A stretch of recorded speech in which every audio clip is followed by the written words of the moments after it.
मुझसे महाराज जी बोले कि बाबू एक ही दिन मेहनत करना, तो पहले दिन, उसके बाद तुम बैठ जाना, बस कथा सुनना है। राजा भैया को बहुत से मीडिया वालों ने कुछ दूसरी तरीके से दिखाया था। मैं थोड़ा आपको ये बताना चाहता हूँ, अगर कोई 3 दशक आपके यहाँ से, तो बाहुबली नहीं हो सकता, वो जन सेवक हो सकता है।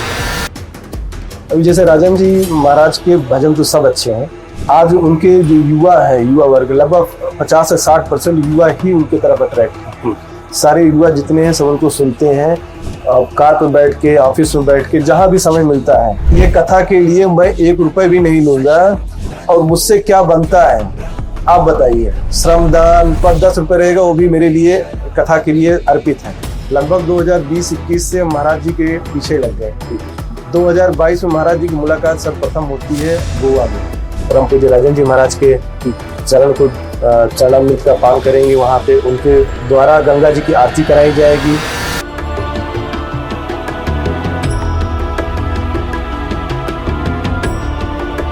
नमस्कार दोस्तों, आप देख रहे हैं द विनोद पॉडकास्ट।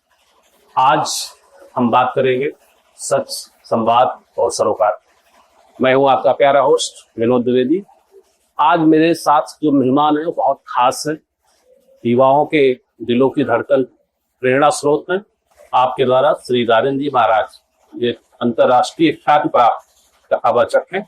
वो 10 अक्टूबर से 19 अक्टूबर तक पवित्र क्षेत्र श्रीवेकुंठ धाम में राम कथा के लिए आ रहे हैं। इन्हीं संदर्भों में हम बात करेंगे कथा के आयोजक, प्रसिद्ध उद्योगपति एवं श्री हनुमान जी के अत्यंत लाडले भक्त श्री आनंद पांडे जी, जो इस कथा के आयोजक हैं। इनका पैतृक निवास परानुपुर कुंडा में पड़ता है, हमारे बीच उपस्थित है। आनंद जी, आपका बहुत बहुत स्वागत है हमारे इस कार्यक्रम में। सबसे पहले हम ये जानना चाहेंगे और अपने दर्शकों को की इस तथ्य से अवगत कराना चाहेंगे कि आपने एक संकल्प बनाया है, और संकल्प है राम कथा कीन्हे बिनु मोहि कहां विश्राम। ये संकल्प आपके अंदर कब बना और कब आपका ये भाव आया कि अब मैं राम कथा करा दूं? जी, ब्राह्मण कुल में जन्म हुआ है और माता पिता जी धार्मिक हैं, और आस पड़ोस भी सब लोग धार्मिक हैं। उसके बाद ऐसा एक विचार होता गया कि अभी कुछ करना है अपने समाज क्षेत्र के लिए। ये था कि करना क्या करना है जिससे हमारे क्षेत्र और समाज में ये सब बात पहुंचे कि धर्मार्थ की सारी चीजों की हो रहे हैं। तो फिर एक विचार आया कि हमको एक कथा करनी चाहिए। तो उस समय मैं मुंबई में था, और मुंबई से ये दिमाग में आया कि अभी कथा करनी है और क्या चीज करनी, क्योंकि अवध क्षेत्र से है तो भगवान रामचंद्र जी में बहुत बड़ा स्नेह है, और जिसका मैं सेवक हूँ भगवान रामचंद्र जी के, उनका इसमें लाडले हैं। तो एक ऐसा ये हुआ कि राम कथा का विचार बना। तो राम कथा के लिए हमने ये सोचा कि अभी कथा वाचक को देखा जाए, कौन है जो कि अभी युवा हो, और युवा के लिए सारी चीजें जो कि दिल पे कनेक्ट की भी गई, वैसे कथावाचक होने चाहिए। बहुत सर्च किया, बहुत यहाँ वहाँ ढूंढा, बातचीत किया बहुत से। फिर बीच में परम पूज्य श्री राजन जी महाराज की बात आई। तो उनका एक सबसे पहला था एक देवकी और कृष्ण जी का संवाद, जब मैंने पहली बार देखा, जब वो एक ताखड़ में बोलते हैं द्रौपदी जी से कि जब वो उनका चीरहरण होने वाला रहता है तो नाराज हो जाती है, क्योंकि कृष्ण भगवान शायद थोड़ा वो बोलते हैं कोई मेरा सुन नहीं रहा है, तो आप इतने टाइम बाद आए हो। तो बोलते हैं कि तुम मेरे धोती के लिए परेशान हो, तुम्हारा भाई तो द्वारकाधीश है, राजा है। तो वो सारी चीजें महाराज जी ने जिस हिसाब से बताना चालू किया, अब वो 12 मिनट 15 मिनट का था, वो कब बीत गया कुछ पता ही नहीं चला। फिर महाराज जी का भजन धीरे करते करते करते करते सुनते सुनते फिर ये हुआ कि महाराज जी से कनेक्ट किया जाए, कहाँ से होगा। लगभग 2020-21 से महाराज जी के पीछे लग गए। 2022 में महाराज जी की मुलाकात सर्वप्रथम होती है गोवा में, और गोवा में महाराज जी से बहुत अच्छी सुखद मुलाकात होती है। और जब वो अवध क्षेत्र सुनते हैं, सिंगेपुर सुनते हैं, तो उसके बाद उन्होंने तुरंत ही बोला कि बाबू केवट जी से, हमें भी केवट भैया जी से बहुत प्रेम है और हम भी चाहते हैं कथा करने के लिए। आप बताइए आपको डेट क्या चाहिए, क्योंकि आज के सबसे बड़ा चैलेंजेस है डेट। महाराज जी के यहाँ 5-5 साल डेट ही नहीं, आज 2025 में हो, 2030 तक सारी बुकिंग है। मैं थोड़ा सा रुकूंगा, एक प्रश्न मेरे मन में आया है। मुंबई और गोवा, मुंबई माया की नगरी, माया की नगरी में रह करके माया को छोड़ करके आपने मायापति का चयन कैसे कर लिया? क्या ऐसा प्रसंग आ गया? देखिए, मेरा जन्म जो हुआ है अवध में हुआ है, और जो ब्लड है, जो खून है, बह तो रहा है अवध का ही। अब वहां जाना हुआ कि मॉडर्न दुनिया है, वहां पे ये सब चीजों के लिए उतना समय है नहीं। तो उसके बाद ये हुआ कि अपने के लिए कुछ करना है, कुछ करना है। और जब कथा हुआ, जब मैं अपने दोस्त यार को बोला कि मैं जा रहा हूँ कथा लेने के लिए गोवा, तो हंसने लगे। गोवा में कौन सी कथा लेने के लिए जा रहे हो आप? बोला राजन जी महाराज की। तो उन्होंने सुना, उसके बाद जब टीवी पे देखा तो फिर सबको ये हुआ विश्वास। पहले किसी को विश्वास नहीं, जब महाराज जी ने व्यासपीठ से कथा का डेट का अनाउंसमेंट किया कि करवा चौथ के अगले दिन से कथा प्रारंभ होगी और दिवाली के 2 दिन पहले विश्राम होगा, तो लोगों को थोड़ा सा ये हुआ कि कथा होने वाली है। अच्छा, आपको जो कथा की डेट मिली वो कितने साल पहले? क्योंकि किसी भी संकल्प के लिए हम बढ़ते हैं, चुनौतियां तो आती, आपके सामने भी चुनौतियां आई होंगी, राम कथा की डेट लेने में भी चुनौतियां आई होंगी, क्योंकि राजन जी महाराज का इतना बिजी शेड्यूल रहता है, उनकी कथाएं 4-4, 5-5 साल पहले से बुक रहती है। ऐसे में आपको भी परिश्रम करना पड़ा होगा, लंबी चुनौती आपके सामने भी रही होगी। चैलेंजेस में ऐसे बता दूं कि बहुत से चैलेंजेस आए कथा की डेट लेने के लिए। लगभग 1 से 1.5 साल तो वहां तक पहुंचने के लिए लगा महाराज जी के पास। उसके बाद जब वहां पर पहुंच के जब बातचीत हुई डेट के लिए, तो अब किसकी डेट को हटा के दूसरी को डेट दिया जाए, क्योंकि ऑलरेडी सब लाइन में लगे हुए। जिस दिन मैं बैठा था महाराज जी के सामने, लगभग 8 से 10 लोग कथा के लिए याचना करने के लिए वहां पे बैठे हुए थे। अब ईश्वर की कृपा, राघव जी की कृपा है कि महाराज जी जैसे सिंगेरपुर का नाम सुनते हैं, कुंडा क्षेत्र का नाम सुनते हैं, वैसे उन्होंने बोला कि अब वहां पे करना है। और उनके छोटे अनुज भाई हैं विनय भैया, विनय भैया को बुलाया और बोले कि बाबू को जो डेट चाहिए आपको डेट दीजिए। तो पूछा गया तो हमने बोला कि महाराज जी आप अपने हिसाब से स्वेच्छा से दीजिए, हमारे पास समय है, ऐसा कोई ये नहीं है कि हमको इसी डेट पे करना है। तो फिर उन्होंने ये जो प्रस्तावित डेट है वो डेट पे हुआ और व्यासपीठ से अनाउंसमेंट किया इसका। जैसे पूज्य राजन जी महाराज की कथा का विचार ही आपके मन में क्यों आया? ऐसा क्या था या उनकी क्या चीजें आपको इतनी अंदर से प्रभावित की कि आपने कहा कि नहीं, मुझे राजन जी महाराज की ही कथा करानी है? अभी जैसे आपने एक प्रश्न किया था कि राम कथा कीन्हे बिनु मोहि कहा विश्राम, एक्चुअल में राम काज कीन्हे बिनु मोहि कहा विश्राम प्राय सोशल मीडिया पे आता रहता है मुझसे, उसमें टैगलाइन में मैंने डाला हुआ है राम कथा कीन्हे बिनु मोहि कहा विश्राम। मैं बताते बताते लोगों को थक गया हूँ, लेकिन अब बताना भी छोड़ दिया है, क्योंकि राम काज हनुमान जी महाराज कर रहे थे। मैं राम जी का काज नहीं कर सकता, मैं हनुमान जी का सेवक, हनुमान जी महाराज का सेवक हूं, मैं राम कथा कर सकता हूं।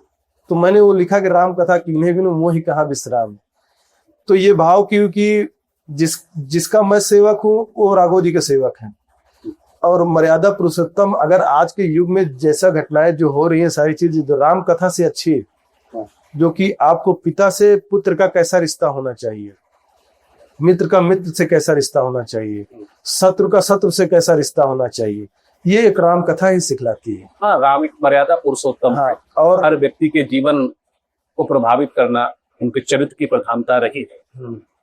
जैसे राजन जी महाराज सामान्य रूप से सभी श्रोताओं के मन में छाप छोड़ जाते हैं, और खासकर उनके भजन।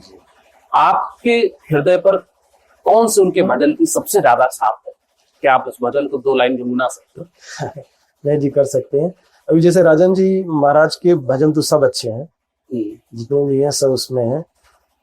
और आज उनके जो युवा है, युवा वर्ग लगभग 50 से 60% युवा ही उनके तरफ अट्रैक्ट है।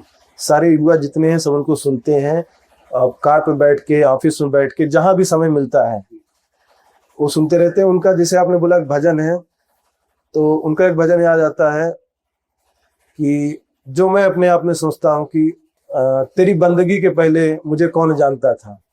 जब मैं हनुमान जी महाराज को उनका सेवक नहीं था तो उसको पहले मुझे कोई नहीं जानता था, और तूने इतना कर दिया है कि अब मुझे चारों तरफ सब लोग जानने लगे हैं। तो ये भजन है, और उसके साथ साथ में बहुत से भजन है उनके, किसी भी भजन को ऐसा वही नहीं किया जा सकता है। हाँ, उनके भजनों का तो लोग हर तरह से प्रयोग कर रहे हैं। और कुछ लोग तो एक मीम बना रहे हैं। अभी आपको मैं बताऊं कि मीम में तो ठीक है, अभी युवा हूं तो अभी एक है भजन है, जो प्रेम गली में आया नहीं वो प्रियतम का ठिकाना क्या जाने। इतने प्रेमी लोग मेरे पास मैसेज डाल रहे हैं, भैया ये चीज, ये रील मुझे भेजो, ये रील मुझे भेजो। मैं बोला अरे दूसरा चीज है ये, दूसरे चीज में मत लेके जाओ इसको। नहीं बोले भैया ये सही। अब उसको लगा लगा के सब स्टेटस लगा रहे हैं सभी, जो प्रेम गली में आया नहीं प्रीतम का ठिकाना क्या जाने। तो ये महाराज जी का वो है। बाकी आप तो अजी मंगल भवन मंगल आर्य तो देख ही रहे हैं। सबसे ज्यादा जो सोशल मीडिया पे बाराती की चौपाइयां जो प्राकृतिक मानस की हैं, उसपे इसी चौपाई को लोगों ने लिख के रखा है। अभी हमने एक मंगल भवन एक रील भी किया था कि एक दो पाकिस्तानी बैठे हुए थे और वहां पे एक रॉकेट ऊपर से आता है, तो रॉकेट चमकता हुआ था, तो बोले कि शायद हुर की परी आ रही है वहां से। उसके बाद जब रॉकेट गिरा सब हो गया तो अजी मंगल भवन मंगल आ रही, वही चालू हो गया, स्टार्ट हो गया। तो उसको रील भी बन गया। महाराज जी उसमें बहुत ज्यादा बोलते हैं कि अर्थ को अनर्थ कर दिया है सब लोगों ने, जाती रही भावना लेकिन महाराज जी उसके बाद ऐसे ही बोलते हैं कि ठीक है इसी बहाने राम का नाम तो ले रहे हैं, राम का राम तो ले रहे हैं सब।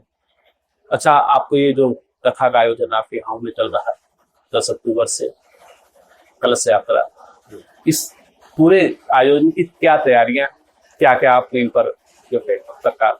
देखिए इसकी तैयारियां आपको मैं एकदम डाउन लेवल से बताता हूँ। जर्मन हैंगर किया गया है पंडाल के लिए जर्मन हैंगर का किया गया है कि क्योंकि संख्या बड़ी होने वाली है, बारिश हो रही है, कुछ हो रही है, तो उसके लिए कि व्यवस्थित ढंग से टेंट का किया गया। आप महाराज जी के पास में बैठिए या तो आप 500 मीटर बाद बैठिए, महाराज जी उन्हीं हिसाब से आपको दिखने वाले जो हमारे श्रोता लोग हैं।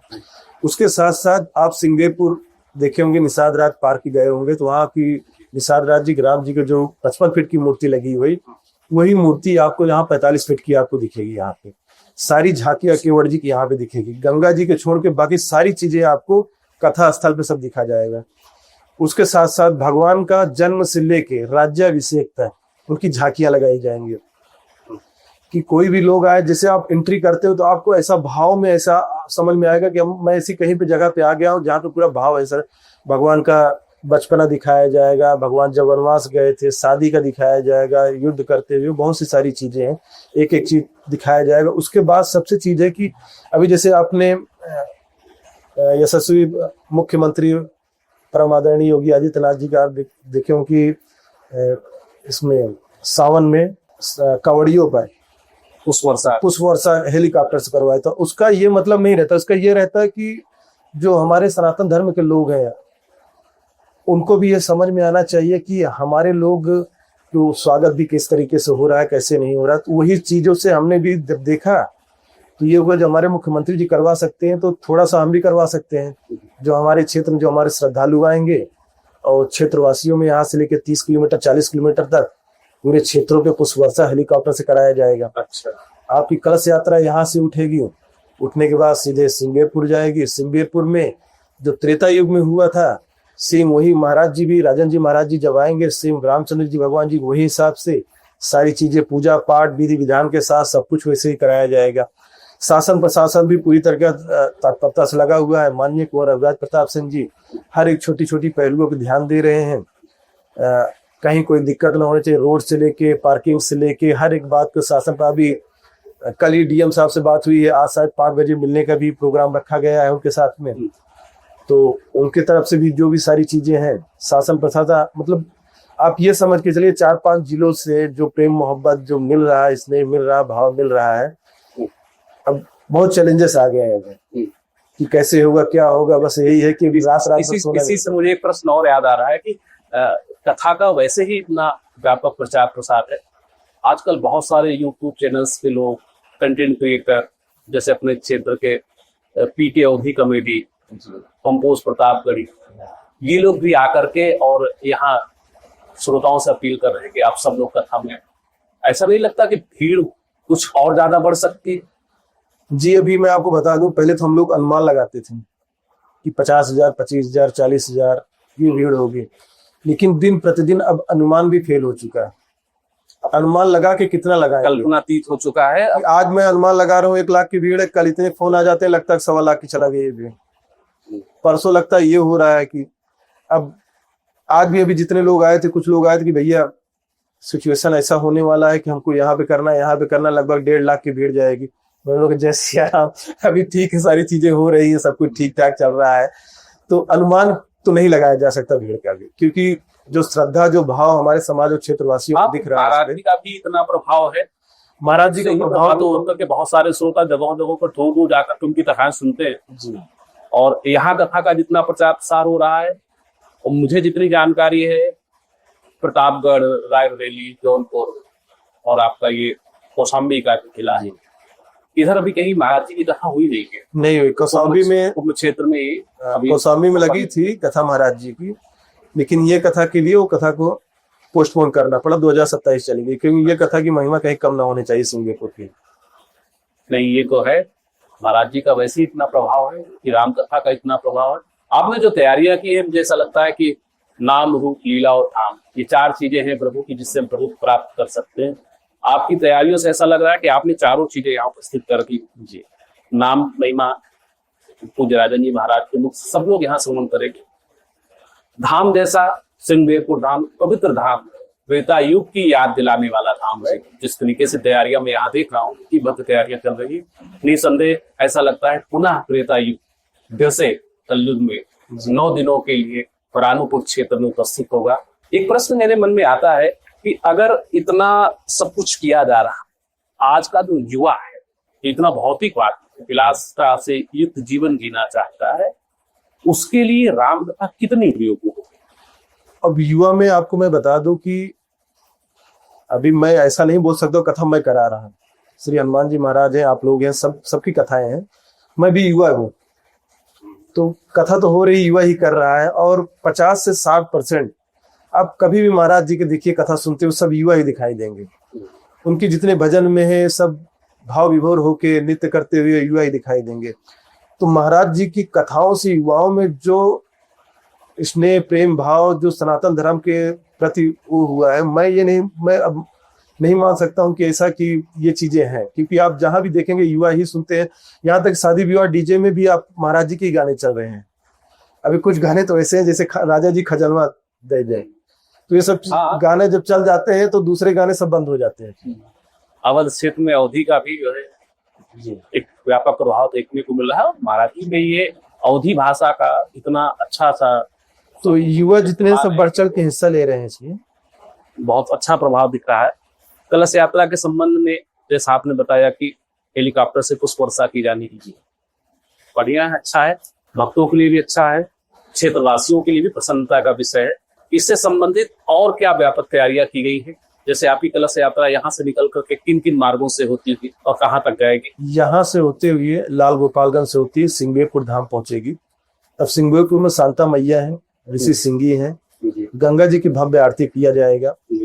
और केवट जी ने जिस हिसाब से चरणामृत का पान किया था, भगवान का चरण को धुला था, वही हिसाब से सारी चीजें किया जाएगा। जो मुख्य यजमान है माता पिता जी, हम लोग हैं, महाराज जी के परम पूज्य राजन जी महाराज के चरण को चरणामृत का पान करेंगे। वहां पे उनके द्वारा गंगा जी की आरती कराई जाएगी और नौका विहार भी कराया जाएगा। और कि केवट भैया का ऐसा भाव है कि उसको सारी चीजें जीवंत किया जाएगा। आपने सुना होगा कि महाराज जी प्राय कथाओं में बोलते रहते हैं कि आपसे अगर भगवान मांगे कुछ चीज, भगवान राम आपके मांगे, तो आप क्या देंगे कि नहीं देंगे उनको? तो नहीं दे, अब जान भी दे देंगे उस समय, लेकिन केवट भैया ने नहीं दिया था, नहीं दिया। और उनका एक भजन है, हम नहीं नियरा लाऊ अपन नैया, डर लगे। भगवान से किसको डर लगता है, लेकिन केवट भैया को डर लगता है। प्रेम और भाव का डर था कि आप जब तक बाहर हैं वहां हैं, आप आ जाएंगे तो आप चले जाएंगे, जब तक आप हैं हम आपको देखते रहेंगे। इसलिए और वो जो प्रकरण है, जो चित्रण है महाराज जी से आप लोग सुनेंगे, आप आना, मतलब आंख में आंसू आ जाएगा कि त्रिलोक के त्रिलोकपति जो बैठे हुए वो मांग रहे हैं और केवट जी बोल रहे हैं मैं नहीं आऊंगा, मैं नहीं दूंगा आपका मरम मैं जानता हूँ। अब माँ भगवान का मरम जानने लगे अभी। केवट तो वैसे बहुत सारे विद्वान लोग कहते हैं केवट तो ईश्वर के रहस्य को जानता है, मरम जानना आसान नहीं है, नहीं जानना सही। तो वो बहुत ऊंचे दर्जे के भक्त थे जी। हम लोगों के लिए तो प्रेरणा स्रोत है। हम सब लोग सिंगेरपुर क्षेत्र के निवासी हैं निवासी और हम लोगों का सौभाग्य है कि हमारे क्षेत्र में त्रेता युग में भी एक ऐसे भक्त हुए जिन्होंने भगवान को भी उस स्थिति में, जब वो वनवास की अवधि के लिए प्रारंभ अवधि जो हुई थी उसमें आकर के सिंगेरपुर के धाम पर आते हैं और उनको चरणामृत की जो परंपरा, वहां आपसे सुना था कि चरणामृत पान करने की जो परंपरा है वो सिंगेरपुर धाम से केवट भैया ने किया था। केवट जी का ये दो ही लोगों का भगवान का जनक जी को चरण धुलने का मिला था, चरणामृत पान का केवट भैया को मिला था। आनंद जी, अभी मैं कुछ दिनों से देख रहा था सोशल मीडिया पे, श्रोताओं को कथा स्थल तक लाने के लिए बसों आदि की व्यवस्था की गई है, तो क्या इन बसों आदि की व्यवस्था में कुछ लोगों ने आपका शायद सहयोग भी किया है? ऐसे कौन कौन से लोग हैं, क्योंकि उनके भी तुलसी पत्र इस कथा में समर्पित हो रहे हैं? जी हाँ, अभी जैसे ये हुआ कि हमारे जो श्रोता हैं, लाल गोपालगंज कुंडा नियर बाई यही पड़ता है, यहाँ तक तो आप साधन से चले आएंगे, उसके बाद साधन से आने में प्रॉब्लम होगी क्योंकि साधन नहीं है। तो हमने एक व्यवस्था किया था कि बसेस वगैरह, ई रिक्शा वगैरह, ये दोनों जगह पे पर्याप्त रहेंगे। ये चीजों को सुनते ही जैसे हमारे समाज में पहुंचा कि ये लड़का ये भी कर रहा है तो हम लोग क्या करेंगे फिर। तो जितने समाज के धर्मवान हैं वो सारे लोग उठ के आ गए। अभी ये समझिए कि जितने भी गांव हैं, जो ग्राम प्रधान है, समर्थवान है, वहाँ के धर्मवान है, वहाँ के उन लोगों ने सब ने एक एक बस, दो बस, गाड़ियां, ब्लोरो अपने तरफ से सब। ये तो एक दो दिन मैंने केवल सोशल मीडिया के जरिए लोगों को भाव दिखाया था, बाकी अब मान चलिए 100 बस 150 बस की बुकिंग ऐसे चालू हो गई है। मुझे तो लगता है बस की भी बुकिंग अभी वो प्रयागराज वाली हाल होने वाली है, यहाँ पे भी सही चल रहा है। महाराज जी की कथा का, क्योंकि ये जो हाँ, ये जो कथा है, सब ने अपनी कथा मान के ही सब काम कर रहे हैं इसमें। अच्छा, इस पूरी कथा के संरक्षक राष्ट्रीय जनसत्ता पार्टी के राष्ट्रीय अध्यक्ष श्री रघुराज प्रताप जी, उनका क्या भाव है इस कथा के प्रति, उनका क्या समर्पण है, और आपको उनका जो सानिध्य मिला है, आपको जो उनका स्नेह मिला है, उसके लिए आप क्या कहना चाहते हैं? देखिए, धन्यवाद तो तुमको दे नहीं सकता हूँ क्योंकि वो राजा है, वो हमारे पिता तुल्य है और पुत्र कभी पिता को धन्यवाद देता नहीं। और राजा भैया को बहुत से मीडिया वालों ने कुछ दूसरी तरीके से दिखाया था। मैं थोड़ा आपको ये बताना चाहता हूँ, अगर कोई 3 दशक आपके यहाँ से तो बाहुबली नहीं हो सकता, वो जनसेवक हो सकता है। तो माननीय जी हमारे जनसेवक हैं और धर्मार्थ हैं, सहनशील व्यक्ति हैं। बहुत सी विपदाएं उनके ऊपर आई हैं, आप लोगों ने देखा होगा 20 साल 30 साल से कुछ ना कुछ राजनीति आती रहती, उतार चढ़ाव, ऐसे उतार चढ़ाव है जहां लोगों ने बोला कि अब यहाँ पे फुल स्टॉप है। लेकिन उनकी सहनशीलता, धर्मार्थ, भगवान बजरंग बली जी का उनके ऊपर साक्षात कृपा है। सारी सबको काटते हुए आज वो ऐसे सिचुएशन बैठे हैं उनके कि आज राष्ट्रीय स्तर के नेता हैं और कहीं भी पूरे हिंदुस्तान में आप उनका नाम लीजिए तो ऐसा कहीं नहीं होगा कि उनको कोई जानता ना हो। और अब नहीं, बहुत पहले से था कि अब वो हिंदू हृदय सम्राट के नाम से जाने लगे। और महाराज जी ये कथा को लेके जितना मैं उत्सुक हूँ उससे कई गुना ज्यादा महाराज जी भी उत्सुक है, राजा भैया भी उससे ज्यादा उत्सुक है। अभी हम लोग मिले थे, भैया का संरक्षण प्राप्त हुआ था तो लगभग आधा घंटा बात हुई थी। तो उन्होंने एक एक पहलुओं को समझाया कि आनंद जी, जो लोग सोशल मीडिया से जुड़े हों, आपकी कथा इतनी हो चुकी है कि ऐसा हर कहीं नहीं जिसके घर तक कथा नहीं पहुंची है आप। लेकिन जो लोग सोशल मीडिया से नहीं जुड़े हुए हों, हमारे कुछ मजदूर भाई हैं, कुछ और भी हैं, आप उनके घर पे जाइए, हाथ जोड़िए, उनको बोलिए आप कथा पे। ये हमारे लिए बहुत अच्छा होगा, हम सब के लिए अच्छा होगा कि जब उनके कान में राम नाम पहुंचेगा तब समझो हमने कुछ किया है। तो और भी चीजों के, अभी छोटी छोटी चीजों को लेकर, रोड का कैसा क्या चल रहा है, पार्किंग का कैसा चल रहा है, भैया सरकार पूरी तरीके से तत्पर है और बातचीत होती रहती है, बोलते रहते हैं कहाँ पे क्या कैसे करना है और पूरी तरीके से भैया रहेंगे कथा में 10 से 12 दिन। अब थोड़ी सी एक उत्सुकता ये आई कि ये जो कथा स्थल है, जो कितनी भव्य तैयारियां हो रही हैं, तो थोड़ी बहुत जगह पे तो हो नहीं सकता, कितना बड़ा क्षेत्रफल है और कैसे इसका अरेंजमेंट हुआ है, जमीन के अरेंजमेंट का क्या? ये कथा प्रस्तावित थी सिंगेरपुर के लिए, क्योंकि जब कथा को हमने लिया था, क्योंकि गांव में उतनी जमीन मिल पाना, एक आदमी को आप एक किसान से आप बात करते हो, क्योंकि किसी किसान का है कि पूरा साल भर उसी पे डिपेंड निर्भर करता है। अब ये हुआ कि किसी को डिस्टर्ब, क्योंकि राम कथा है, किसी को डिस्टर्ब करने की ये नहीं है, किसी को परेशान करने की नहीं है। कि ये हुआ कि सिंगवेरपुर लेके चलते हैं कथा को, और वहां भी कंस्ट्रक्शन का काम चालू है, लेकिन जगह कुछ हो गया पर्याप्त। लेकिन यहाँ के किसान लोग, जो परिवार के लोग हैं, हमारे गांव के लोग, क्षेत्र के लोग, जब उनको ये पता चला कि हमारे यहाँ की कथा सिंगवेरपुर जा रही है तो क्षेत्र वही ही 7-8 किलोमीटर है सिंगवेरपुर यहाँ से, बहुत लंबा नहीं है। तो उन्होंने बोला कि मैं जितनी भी जमीन है, आपको कितनी जमीन चाहिए? तो मैं बोला जमीन बहुत लगेगी। ऐसे सब लोग बैठे हुए थे, कार्यक्रम था। बोले कितनी जमीन लगेगी? बोला 60-70 बीघा के ऊपर ही जाएगा। बोले 100 बीघे के आसपास में दूंगा, और बताइए आपको। और उसके लिए अब कुछ लोग ऐसे हैं कि जो मजदूर है, जो अधिया लेते हैं, जिनका उसी पे पूरा साल भर जाता है, जिनका 100, 200, 300 रुपए, 400 रुपए कमाई है, सबसे पहले वो आते हैं। वाह! कि ये कथा के लिए मैं 1 रुपए भी नहीं लूंगा, और मुझसे क्या बनता है आप बताइए। श्रमदान, पैसा भी मेरे पास 10 रुपए रहेगा, वो भी मेरे लिए कथा के लिए अर्पित है।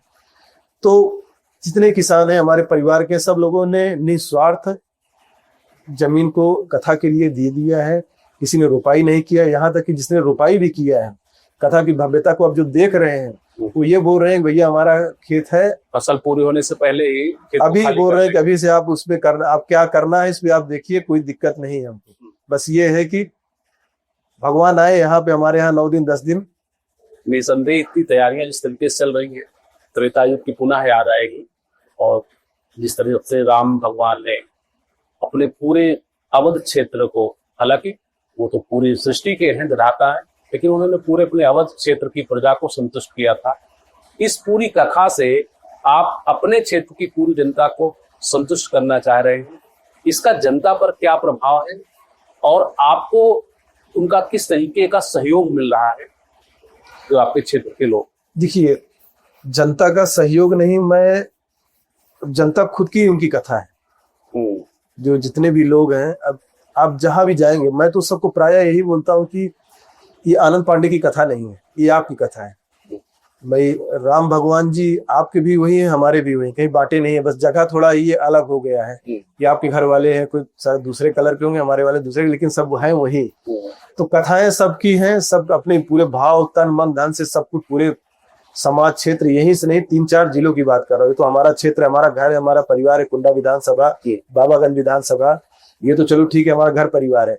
इसके साथ साथ आप प्रतापगढ़, चल कल विश्वनाथगंज गया था, प्रतापगढ़ में संग्रामगढ़, रामपुर, खास, मतलब ये कौशाम्बी से भी कितने लोग कौशाम्बी से फोन कर रहे हैं। मतलब ये उत्सुकता इन लोगों की बनी हुई है कि ये कथा हमारी है और हम सबको चल रहा है। जब ये मैं कहीं जाता हूँ और कहीं सुनता हूँ भैया वो फलाने आए थे और ये बोल रहे थे कि मैं वहां पे कथा है, हमारी कथा है और चलना है, तो बहुत उत्सुकता होती है, बहुत हृदय को शांति भी मिलती है और मजबूती भी मिलती है उससे। आज से आपकी टीम या आपके द्वारा पूरे क्षेत्र में राम कथा के आमंत्रण के वितरण का कार्यक्रम शायद प्रस्तावित है, इसके लिए आप लोगों ने क्या तैयारी की? देखिए, जैसे कथा को रखा गया था, जो कथा स्थल से 30 किलोमीटर के हर घर पे हम लोग पहुंचेंगे। जैसे लोग आप देखते होंगे अपनी अवध क्षेत्र से, अभी प्रधानी भी आने वाली है, जो प्रधानी जैसे प्रचार प्रसार करते हैं कि बुआ, दीदी, भैया, बहन सब लोग आइए यहाँ पे, ऐसा ऐसा करना, सेम वही तरीके से हम लोग हर घर में पहुंचेंगे। हमारी पूरी टीम तैयार है और उसके साथ साथ चारों तरफ बटेंगे, अक्षत हल्दी लेके, आमंत्रण पत्र लेके घर घर पहुंचेंगे, निवेदन करेंगे। जिसको समझ में आएगा भैया ये कथा है, उनको समझाया जाएगा। ढोल नगाड़ों के साथ में पहुंचेंगे, सारी चीज करके आप आइए, एक दिन के लिए आइए। और हमारे महाराज जी ऐसे कि एक दिन कोई आ गया तो 9 दिन क्या, 9 दिन तो अपने आप आएगा, हमेशा ही आएगा। महाराज जी का तो ये रहा है, हाँ, उनकी कथा में कोई एक दिन आए, बस एक दिन आ जाए। आपके आगे के 9 दिन तो महाराज जी स्वयं उन्हें ला लेते हैं। मुझसे महाराज जी बोले कि बाबू एक ही दिन मेहनत करना, तुम पहले दिन, उसके बाद तुम बैठ जाना, बस कथा सुनना है। तो मैं बोला महाराज जी ठीक है। बोले उस दिन तक तुम्हारी मेहनत देखा जाएगा, एक बार जो आ जाएगा ठाकुर जी के शरण में, फिर वो कहीं जाएगा नहीं। श्रोताओं के लिए क्या संदेश देना चाहते हैं? श्रोताओं के लिए यह संदेश है कि राम कथा है, आप सबकी कथाएं हैं, आप सब आइए, श्रवण कीजिए। और राम कथा ऐसे जीवन जीने की कला सिखाती है। ऐसा कोई प्रसंग नहीं है, ऐसा कोई जीवन में ये नहीं है जो राम कथा नहीं बताती है। आपको जन्म से लेके, आपको स्ट्रगल से लेके, आपको शादी ब्याह से लेके, पिता के साथ कैसा, पुत्र का कैसा धर्म होना चाहिए, सारी चीज आपको राम कथा सुनाती है। और राम कथा राम जी का मर्यादा पुरुषोत्तम कथा है, और इस सब इससे अच्छी और कोई हो ही नहीं सकती कथा। बस समाज क्षेत्र वाले आई उनकी कथा है, वो सब आएंगे तो हृदय और भी अपरंपार हो जाएगा सारी चीजें। आपके द्वारा कथा धर्म चल रहा है, निस्संदेह इस पूरे कथा के आयोजन ही अपार भीतमा होगी।